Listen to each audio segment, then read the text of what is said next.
Salam rahayu kepada Anda semua dimanapun Anda berada. Semoga Anda semuanya selalu diberikan kesehatan lahir batin dan diberikan kemudahan-kemudahan serta kelancaran dari Gusti. Pada bab kali ini saya akan mewedarkan kaweruh Jawa tentang kitab teles. Di bab ini saya akan mewedarkan tentang tanda-tanda dan simbol diri atau ayat diri, yaitu membahas tentang apa itu yang dimaksud alam pikiran. Kita tentunya sudah tahu dan mendengar tentang alam pikiran. Alam pikiran itu bagian daripada akal, dan alam pikiran merupakan salah satu daripada sifat-sifat karakter daripada akal, yaitu alam kaliaran. Maka banyak orang menyebut dengan akal pikiran. Mungkin sebagian kita banyak yang belum paham akal pikiran itu yang bagaimana. Padahal alam pikiran tiap diri membawa dan mempunyai. Alam pikiran ada di kepala, dan juga alam pikiran ini ada di dalam ranah batin. Tidak bisa dilihat dengan mata fisik, tapi lewat dirasakan keberadaannya.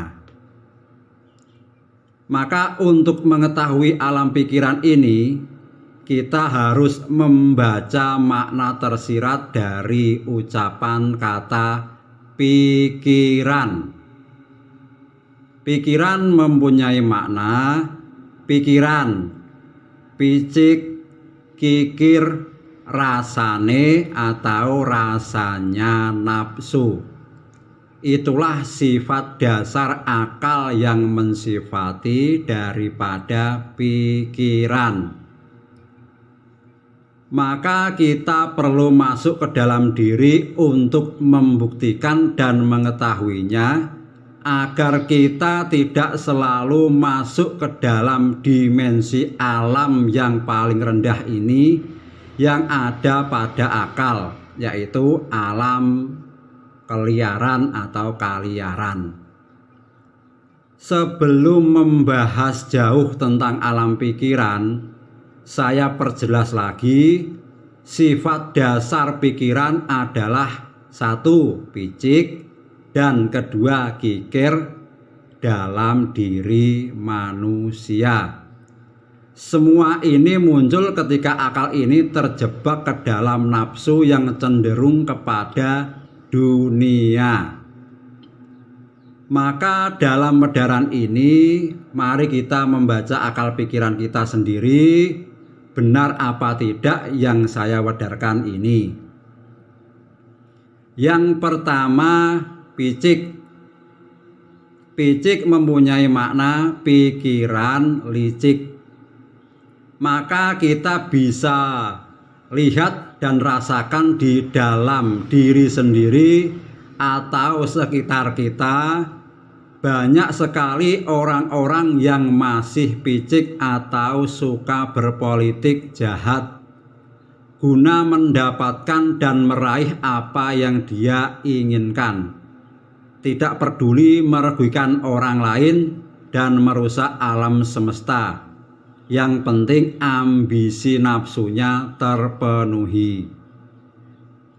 Tidak pandang pangkat, derajat, kaya, miskin, bagus dan jelek rupanya, semua manusia akan masuk dan mengalami dimensi ini. Maka itulah rasanya nafsu. Inilah tingkat terendah tingkatan alam manusia. Bila sampai menyifati keserakahan, maka sederajat dengan sebutan setan, yaitu setan, serakah, tata nafsunya. Maka manusia harus bisa menyeimbangkan sifat dasar ini dan bisa naik ke level yang lebih tinggi agar bisa mencapai pencerahan. Bagi orang Jawa disebut ajaran semeleh atau belajar berserah diri, dimulai dari yang sederhana, kemudian benar-benar mampu mencapai level pencerahan yang disebut alam daya cipta. Yang kedua adalah kikir, yaitu pelit dan hitung-hitungan. Manusia yang belum tersadar dan waras dalam menyikapi kenyataan hidup, dia mengejar sesuatu yang dirinya ingin kaya sendiri, ingin laris sendiri, ingin berkuasa sendiri, ingin jadi pemimpin sendiri, ingin paling pintar sendiri, dan lain-lain.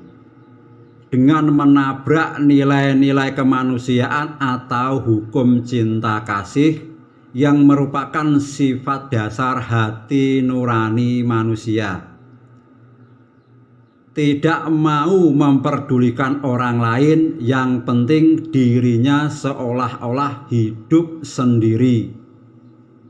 Dia lupa sesungguhnya hidup kita ini ditopang hidup dari makhluk lain. Kemudian yang terparah adalah hitung-hitungan dalam segala hal, selalu mengharap balas budi dari perbuatannya. Hingga sampai kepada Tuhan pun tetap hitung-hitungan. Inilah rasanya nafsu, merupakan tingkatan alam terendah bagi manusia, sederajat dengan demit, demen, medit, atau suka pelit. Maka manusia harus bisa menyeimbangkan sifat dasar ini agar naik ke level yang lebih tinggi, agar bisa mencapai pencerahan.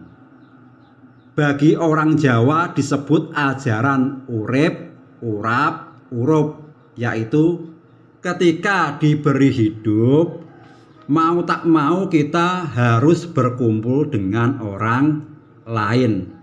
Maka selayaknya saling menghidupi agar tercipta ketenangan, keharmonisan, dan ketentraman. Maka mulailah dari yang sederhana, kemudian benar-benar mampu bermanfaat bagi orang lain, bukan mengambil memanfaatkan orang lain. Kenyataan hidup sendiri bahwa Tuhan tidak memandang agamamu, hafalanmu, pangkatmu, dan derajatmu, tapi kenyataan di dalam kesungguhan niatmu. Jangan mensifati sifat pikiran, yaitu picik, kikir, itulah rasanya nafsu. Jika ingin engkau naik level pencerahan yang disebut alam daya cipta. Bab alam daya cipta kita bahas di bab-bab berikutnya, supaya kita lebih terfokus dalam membaca simbol diri. Dengan penjelasan di atas, semoga kita lebih bisa mengenali dan membaca diri dari sifat dasar alam pikiran yang semua orang sama, tidak ada bedanya. Dan mulailah membenahi diri agar masuk ke dimensi yang lebih tinggi, menjadi manusia-manusia yang tercerahkan. Akhirnya saya sebagai manusia biasa tentu ada salah tutur kata yang tidak berkenan di hati. Saya mohon maaf yang sebesar-besarnya. Semoga Anda selalu memberikan maaf yang sebesar-besarnya pula. Akhirnya salam rahayu kepada Anda semuanya.